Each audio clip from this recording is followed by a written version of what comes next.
In the late 1980s, the US state of Virginia was struck by a cruel killer. He was so prolific, so horrible, so extreme. We're not dealing with an ordinary killer. His violent campaign spreading terror. If you're not feeling safe where you are, then just nail your window shut. This place was like scared to death. The murders were slow and sadistic. The strangulation, tightening it, releasing it, reviving or doing it again and again and again. But what drove these heinous crimes? What is sadistically important is that he is in total control over the victim. He was a bad guy. Was the twisted perpetrator born to kill? Richmond is sort of a compact city. There's a healthy mix of people who are well off and people who are not. In the mid-1980s, the affluent areas of Virginia's capital were far removed from its more troubled neighborhoods. Richmond was sort of a sleepy southern town. Any crime you heard of was gang crime, tucked away someplace in the city that, you just didn't think anybody but the bad guys went to. One seemingly safe haven was the peaceful district of Southside. The homes are old, they're large, made out of brick, and so it's a nice place. But during September 1987, Richmond detective Ray Williams received a call that would shatter this suburban serenity. 10 o'clock in the morning on Saturday, he had a DOA, unusual DOA, strangulation. If it's a strangulation, it's probably somebody she knew, because, I have close and personal like that. I'm thinking the first place I'll look is associates and boyfriends. The detective's initial suspicions proved to be wide of the mark as he entered the first-floor apartment. First thing I said is, uh-oh. I've never seen in my entire career anything like this. I knew that we had a special case here. There were certain things that stood out which suggested to us that something ritual was going on. As I look in, she's lying face down on the bed, upper torso was hanging off the bed. She had one hand tied behind the other with shoelaces. And they tied them to a point to where they would, if you pull one, you tighten the ligature. He then had two socks wrapped around her neck and a 16-inch vacuum cleaner extension twisted in the ligature. The victim, although she was sexually assaulted, was redressed after the crime. There was a large deposit of pure, uncontaminated seminal fluid, which could have only come from masturbation. The victim of the horrific attack was 35-year-old magazine accounts clerk Debbie Davis. Debbie was my bookkeeper. She lived alone. She'd been married briefly and divorced. Warm smile, very engaging, very friendly. Ray Williams and Glenn Williams came to my door. They were here to tell me that she'd been murdered the night before. I think I just nearly fainted. I never could imagine anything that could happen to a friend of mine. This sweet woman didn't have an enemy in the world. Faced with a seemingly motiveless murder, investigators attempted to piece together the killer's movements. Of course, we do the walk around, we check behind the bushes, we check all under here. The intruder's entry point soon became apparent. Then we noticed the kitchen window had a rocking chair below it. Now he balanced that rocking chair right here, cut the screen and crawl right in that window. It told me one thing, it told me it would be somebody very agile, somebody very strong. You can see, I'm standing here and the rocking chair is probably, the seat of the rocking chair is no higher than where that vent is. So look how high he's got to be strong enough to lift himself up and then get in that window. And I'm saying, this guy's got to be a hell of an athlete to be strong enough to do that. And we feel like when he gained entry, he was there waiting for her to come home. The perpetrator would use his time to prepare for the attack. He used materials that were on the scene. He didn't bring things with him. And the killer's use of the homemade tourniquet was chillingly sadistic. And he raped her and choked her, and then she would come to and he would choke her again, and he repeated this process a number of times. It was particularly brutal. As the details became known, when we found out exactly how he did kill her, it was really awful. It was really terrible. He did awful things. He tortured her. He strangled her and tortured her and watched her die, like squeezing a little baby bird. That's what he did. As detectives investigated the macabre crime scene, they soon realized they were dealing with a meticulous adversary. When I get my reports back from forensics, there's no hair, no fibers, no physical evidence, no nothing. No witnesses, nobody talking about it. The police didn't have any immediate idea how the killer might be related to the victim. Usually they can figure that out fairly quickly. In this case, they clearly didn't.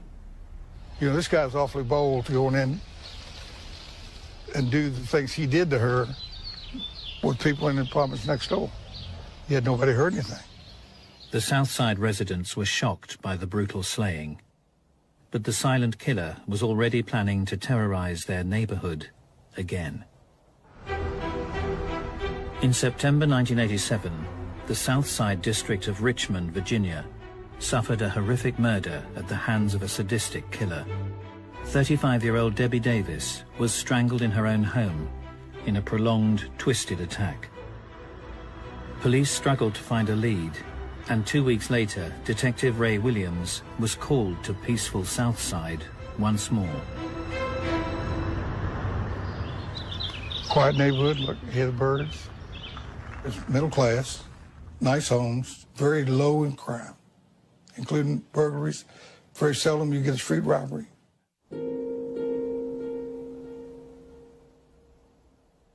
The first impression of Dr. Susan Hellam's house told nothing of what lay inside. No evidence of forced entry in the front. Walk in, go back to the kitchen. Didn't see anything disturbed. Police were acting on a gruesome discovery made by the doctor's husband on his return home after a late night at work.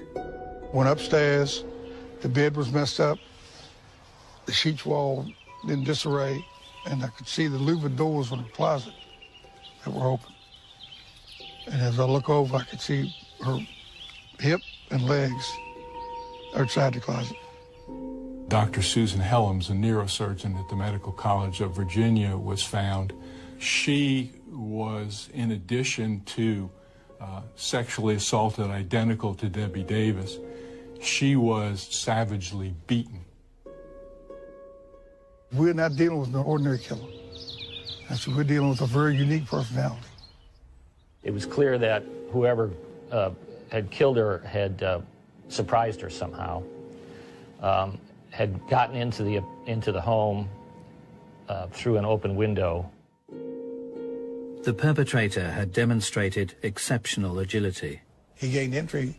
He climbed up the fence on the second floor and cut the screen and climbed in there. I think he's probably hiding in the closet when she gets home. He lets her take her earrings off, lets her take her watch off, lays it on the table. I think it's when he attacked her. One of the most brutal murders I've ever seen. As with the killing of Debbie Davis 2 weeks earlier, the intruder had meticulously covered his tracks. Nothing was left, not a fingerprint, not a hair, nothing that could be used to identify the perpetrator of the crimes. The only thing that was left were seminal secretions. Investigators were also horrified to discover the sadistic use of a homemade tourniquet. The florid petechiae in her eye caused the medical examiner to suggest that the strangulation of her might have taken up to 20 minutes or more. It was a situation of tightening it to cause her to suffocate, releasing it, reviving her, doing it again and again and again.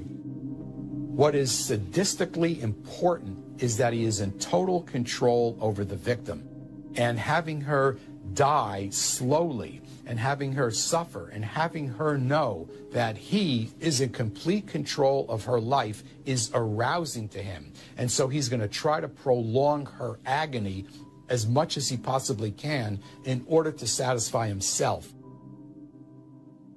The unique sadistic traits displayed in both the Southside killings brought police to a chilling conclusion. We knew at that point in time that something was going on. The rituals, the alteration of the crime scene were identical in both scenes, so we knew we were looking for one person. I said, it's the same son of a bitch killed Debbie Davis, killed her. And I mean, the city went into a panic.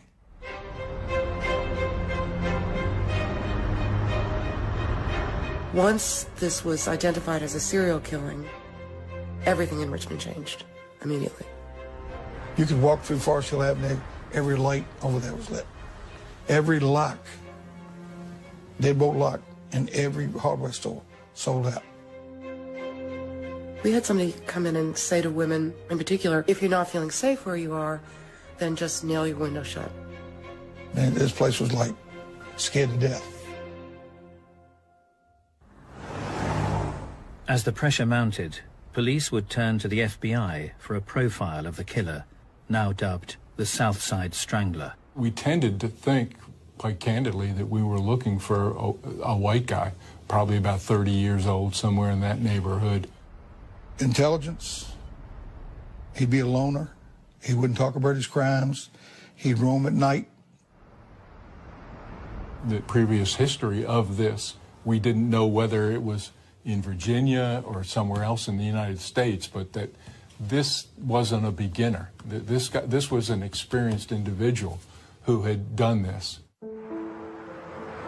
As the police investigation progressed, a clue came to light. The victims were unwittingly connected. Debbie Davis worked as a bookseller in a bookstore at a mall, and we went back through all the records and found out that, in fact, Dr. Susan Helms had actually purchased books in that store and had written a check to Debbie Davis for a purchase of books in that store. The two victims had frequented the Cloverleaf Mall in nearby Chesterfield County. This entire area here was stores and stuff. People drove up into it, and then you could walk into the mall, and there were different stores inside. The popular hangout was often bustling with shoppers, but amongst the crowds, a solitary figure would go unnoticed. 25-year-old Timothy Spencer wasn't known to many of the locals. He was over 100 miles away from his hometown of Arlington, Virginia, a quiet suburb of Washington, D.C. Arlington is pretty much, they call it a bedroom community. It's more residential than anything. It has its areas that are more dangerous than others. Obviously, it's typical of any close-in suburban area of a major metropolitan city. Born in 1962, Timothy Spencer was raised in the Green Valley district of town. There's little small dead-end cul-de-sacs that run up all down through here. I would describe it as a lower income neighborhood. However, it has areas where there's very hard-working people lived here for years and years. His mother and his father were both, had some college, they had jobs. They were divorced at some point. Spencer's mother juggled a busy life, bringing up her children as a single parent. My mom is the best mom in the world. She provided everything. She spent time with us.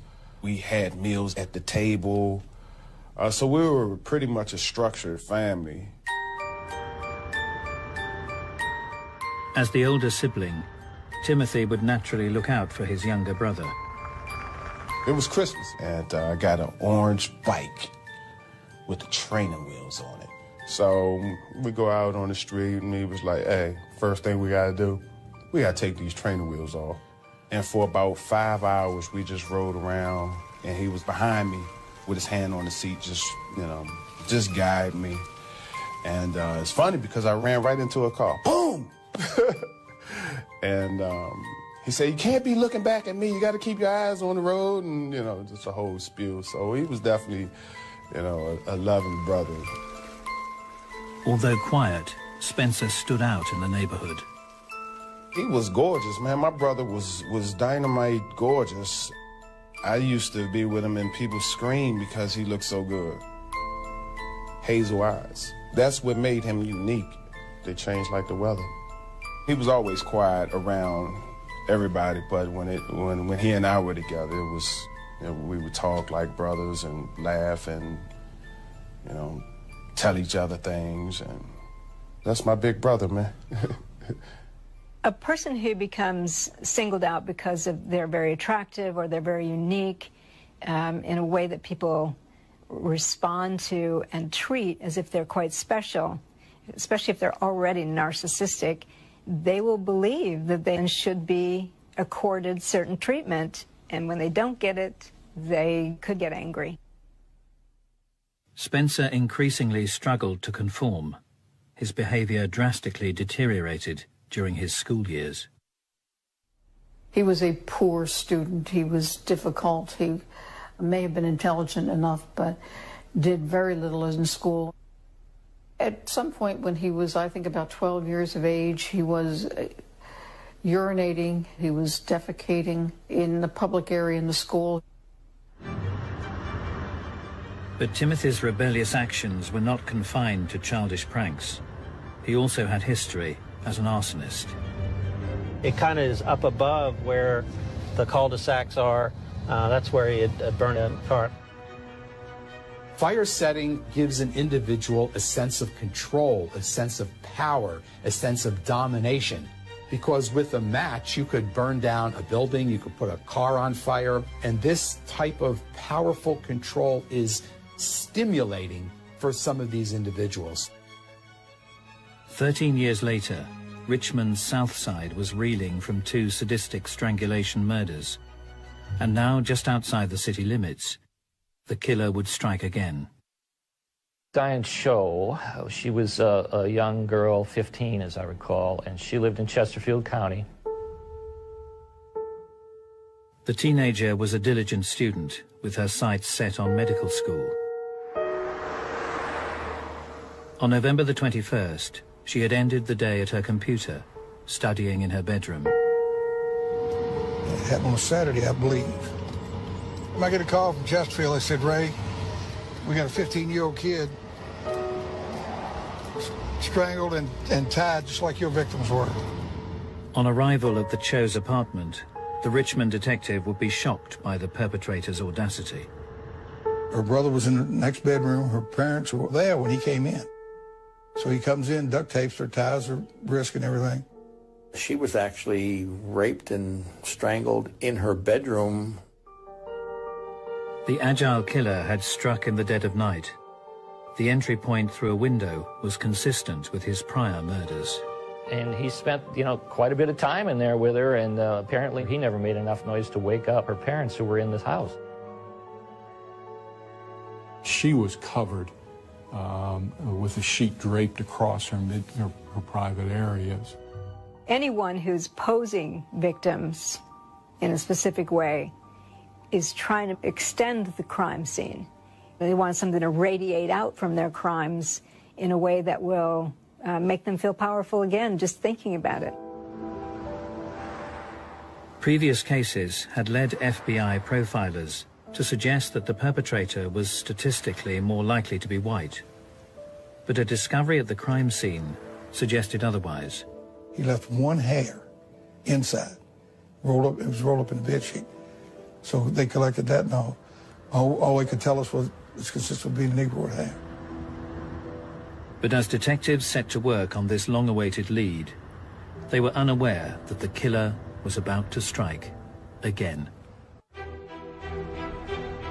During the autumn of 1987, the prosperous city of Richmond, Virginia, was struck by a serial killer. The Southside Strangler had thrown the state capital into turmoil, with the sadistic killing of 3 women. Little evidence other than seminal fluids had been left at the crime scenes, although investigators would establish a link between the victims. All had frequented the popular Cloverleaf Mall. Diane Cho lives less than a mile from here. Debbie Davis worked here at a bookstore, and Susan Helms shopped here often. And the Cloverleaf Mall was still a popular hangout for 25-year-old Timothy Spencer. The pensive loner had plenty to reflect on as he seemingly watched the world go by. He had been in trouble of various kinds since he was about 9 years of age. He got into crime early and stayed in it. Travis Spencer recalls how his older brother's behavior deteriorated on the streets of his hometown of Arlington. It was several guys that pretty much terrorized the neighborhood, and he just happened to be one of them. Now, if thieving was a sport, he would have been number 1. If you told me he stole your hubcaps, I would believe that. If you would have told me he stole your eyebrows, I would believe that. My only previous experience with him was the burglary from when he was a juvenile. All I remember is that I had to get his mother's permission to get his fingerprints. Because I thought that I had to do that as well to be accepted. I had a friend of mine, we go in the store, we had stolen some candy. That guy jumps around the corner and says, "Stop, thieves!" So the police came, the officer put us in the back. We get to my house. My mom came to the door and saw it was me, and her whole face changed like, no. And when my brother got home, I'm like, yeah, this is our bonding moment. And he looked at me with the seriousness in his eyes and said, you know, don't ever steal. You know, don't be like me. Be better than me.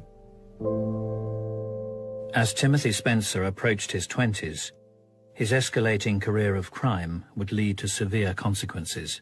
The eventual burglary that he went to prison for was not too far from here. We're in the South Arlington, the border with the city of Alexandria. I break into a house, and the cops caught him inside.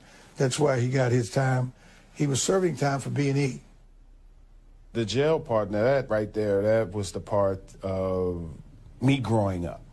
I used to cry all the time when I used to go see him because, you know, I couldn't understand why he was behind there. And as I got older, I understood right from wrong. And if you do wrong, that's where you go. Once you go to prison, it's only 2 things that can happen.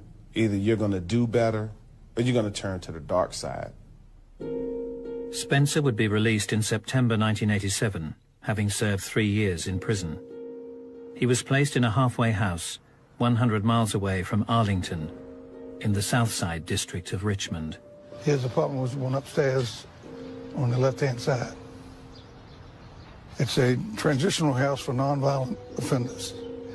If they're nonviolent, they bring them right after serving a certain amount of time to acclimate them back into society. As Spencer settled into his new surroundings, he would keep the staff and residents firmly at arm's length.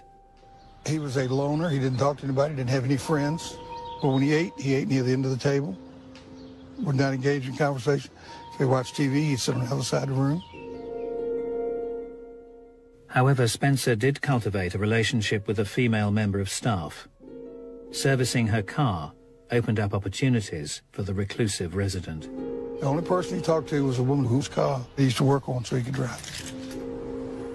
Spencer would cruise the local neighborhood and visit the Cloverleaf Mall in nearby Chesterfield County, supposedly returning in daylight hours. Normally on a halfway house, you're let go to go out and work, and you have to come back in at night. You're not allowed to go out overnight. But Spencer wasn't playing by the rules. They're supposed to be supervised, checked in, checked out, but was not run well at all. Timothy Spencer continued to roam the streets at will.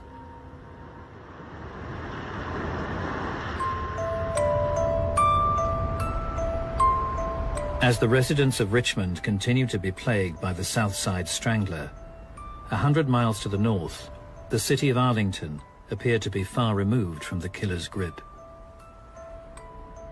We're in a section of South Arlington, a very nice, quiet community. It's very close to Washington. I believe actually that Richard Nixon lived there at one time before he became president. Very, very pleasant and very convenient place to live, and very little crime. As the end of November approached, the local community was preparing for Thanksgiving weekend. One such resident was publications editor Susan Tucker. Susan was a young professional, kind of slight of build, that was a little quiet and pretty much kept to herself, and didn't have a bad bone in her to bear any ill will towards anybody. She was home alone because her husband was on a business trip.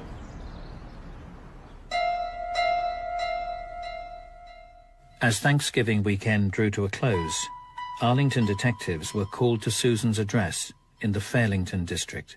My partner, Joe Horgus, and I, we were both off duty when we got the call. On the outside, it was pointed out to me where it was suspected the point of entry, which was like a basement window. Underneath these metal balconies, there'd be a small window that's used to ventilate a laundry room or a basement area. Things were ransacked. You come up the steps. Right at the bottom of the steps was a purse that was scattered. The contents of it were strewn around. As the detectives headed to the first floor, they were faced with a scene they would never forget. Susan Tucker was lying nude on the bed with her hands tied behind her back, and there was a rope going from her hands and feet to her neck. She died from strangulation by ligature. Miss Tucker's body was not found for a number of days, so obviously that's going to add to the unpleasantness of the scene. Terrible, terrible scene. What I remember as much as anything was the horrible smell in the house. The sordid scene would reveal another twisted element to the attack. There was an unusually large amount of semen outside on this blanket or whatever it was. The thought was that as he was killing her, he was probably masturbating. The gruesome murder bore no witnesses, but the sadistic nature of the strangulation prompted investigators to look to the past. Because there were so few homicides in Arlington, and very, very few of that type, as soon as they saw the way the body was with the ropes, they immediately thought of a homicide that had taken place 3 years earlier of Carolyn Hamm. A local man was serving time for Caroline's murder, but with the similarities between the attacks difficult to ignore, detectives were now beginning to question whether the right man had been convicted. Carolyn Hamm was found with a rope going from her neck up over a pipe down to the bumper of a car. She was tied with her hands behind her back. Investigators also recalled a string of unsolved sexual attacks that had featured similar sadistic traits displayed in the murders of Carolyn Hamm and Susan Tucker. I knew that there was a rapist who was working the area, breaking into apartments. They called him the Black Masked Rapist. He was so prolific. He was in a home with his ropes, waiting for a woman to come home. Had to be one of the scariest things that imaginable. I called the FBI profile unit. They agreed that the odds are that this black rapist is my murderer. And they gave me some vital information that when the first girl was raped, The perpetrator took her from one area and took her to another area. There's a real good chance that the suspect lived in that area because he would have taken her to somewhere where he was comfortable. The reason they're within a comfort zone is because they're trying to do this in a way that they won't get caught. They know the streets, they know, the patrol cars, they know various things about the buildings that they might be entering and the person they've been following and the person who seems to be vulnerable. So there'll be kind of a buffer area around their immediate home or business. As Arlington detectives focused their efforts, potential suspects were whittled down. There was someone that had been bothering me 5 or 6 years earlier who was doing burglaries. All of a sudden, I remembered Timmy, and then Timmy Spencer came. The 25-year-old career criminal had been brought up in the Green Valley area of Arlington. His family home was located just a short distance from the site of the first rape in 1983. Detectives also established that the 25-year-old Arlington man had recently been released from prison. So we called up the parole office, and that's where we found out that he was actually in a halfway house in Richmond. And then, of course, we became involved with Arlington, and we started to piece all this together. We met with Detective Ray Williams.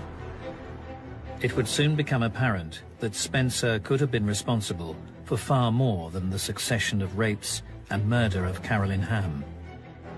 Arlington and Richmond detectives discovered shocking similarities between the more recent murders in the two districts. The movements of Timothy Spencer were also impossible to ignore. Got the sign-out sheets from Halfway House. Every time he was signed out, coordinated with every murder. Not only did he sign out for every one of the murders down in Richmond, but he requested and received a furlough or whatever it is to come to Arlington for Thanksgiving, the weekend that Susan Tucker was killed. As detectives delved into Spencer's history, they would discover a disturbing pattern of behavior. The big circumstance that came to mind during the FBI's profile was the arson. Every indicator shows that he went through a transition of escalation. He started as breaking into homes, and then he would break in and he would defecate and so forth and so on. And he gradually grew. There were many where he broke into one house and then took things and went next door and waited for a woman to come home. Often somebody who becomes a sexual offender starts with sexual burglary because it's like an experiment to see if they can, what they can get away with. If they enjoy that, they will now progress to trespassing against the person, which usually is some kind of molesting or rape, and then that can lead to torture, sex torture, or murder. Having established a clearer picture of their suspect, police made the decision to take Spencer in. We were on the street outside the halfway house when he came. We walk in, cuff him, take him to headquarters. I interviewed him for 12 hours. He never admitted anything. I don't know what you're talking about. He spoke well. He didn't use a lot of street slang. There were times when I would thought, do we really have the right guy? But I think for the most part, we were pretty confident we did. However, the horrific crimes had been perpetrated by a careful and calculating killer. With limited circumstantial evidence to call on, there was a danger that Spencer might yet walk free. Following a series of sadistic sexual murders in Virginia, Arlington and Richmond police had combined forces to arrest Timothy Spencer at a halfway house. The detective's case was based on circumstantial evidence, but recent advances in forensic science would offer them an unprecedented opportunity. As far as I can tell, it goes down in U.S. history. We were the first DNA murder case. Although police were dealing with a meticulous adversary, they were hoping to match Spencer's blood sample with deposits of semen found at the crime scenes. We immediately arrested him. We got his DNA. We checked it. And of course, everybody was holding their breath until, oh, when is the sample going to come back? Back then, it took several weeks. You know, we would sit around and wait. If there wasn't a match, then it wasn't Timothy Spencer. And to be honest, we were all going to have egg on our faces. But it matched. It matched to the crime in Arlington. It matched to 2 of the 3 crimes in Richmond. So we had 3 cases with DNA evidence. Forget about who it was. We knew who it was. It was then, how do we convince the jury? Police continued to build their case. They had observed Spencer's movements at the Cloverleaf Mall, a location that had been frequented by 3 of the victims. Sat in the middle of the mall for hours, watching the women, just look at them. We'd just sit there and watch them walk by. Never bought a thing. Like a chameleon, he just blended in, didn't cause any problems. He obviously was very meticulous in picking out his targets. Once he picked one, he would walk behind her and watch stores she went into. We were able to produce some evidence that showed that this may be the location where he would pick these individuals out. Between July 1988 and June 1989, Spencer would face charges for the rapes and murders of 4 women in Arlington and Richmond. Although implicated in the murder of Carolyn Hamm and the series of Arlington rapes, prosecutors decided to try him on only the most recent murders. I never saw any indication that he was at all troubled by what he was hearing in court. He just sat there. Disturbingly, the defendant would come to life as prosecutors distributed images from the horrific crime scenes. He wanted to see those pictures. I mean, he was actually, defense tables here and the jury boxes here. He's actually leaning over, looking at every picture. Timothy Spencer was so bad, there was no way in the world that even as opposed to the death penalty as I was going to take a chance on him ever getting out on the street again. He was a bad guy. Spencer was found guilty of the murders of Richmond residents Debbie Davis, Susan Helens, and Diane Cho, and of Arlington resident Susan Tucker. The man previously convicted of Carolyn Hamm's murder would be pardoned and released. As Spencer was placed on death row, the question remained: how had this serial burglar and rapist ended up as the most sadistic of killers? That was the hardest part of the whole situation. Like I said, you told me something about some stealing, but murder, I never could see my brother actually murdering somebody. He was a very angry person, a controlling person. He wanted to control people. He obviously hated women for some reason. It's not the sexual part of the crime that doesn't give them the satisfaction. For some reason, they've harbored this inner anger towards women. He's escalated to his torturing people. The torture part is part of the anger and releasing that anger towards your victim. It's like an experiment to see if they can, what they can get away with. Once they have someone and they've subdued them and they know that that person's not going to escape, they want to prolong that feeling of power over this person. But what was the root of this twisted fury? Was Timothy Spencer a born killer? I think something wasn't really right in the mind. If somebody's ill, that's treatment. That needs to be with medication, some doctoring. Me growing up in that household, he was definitely ill. We don't see any genetic thing that turns a person into a sex murderer. But if he's also a predatory psychopath, We certainly are finding that there are brain factors in terms of areas of the brain that don't inhibit aggression and areas of the brain where moral decision-making is made that are atrophied. So you get a sex killer who's also a psychopath, it's more likely that person will become an aggressive offender.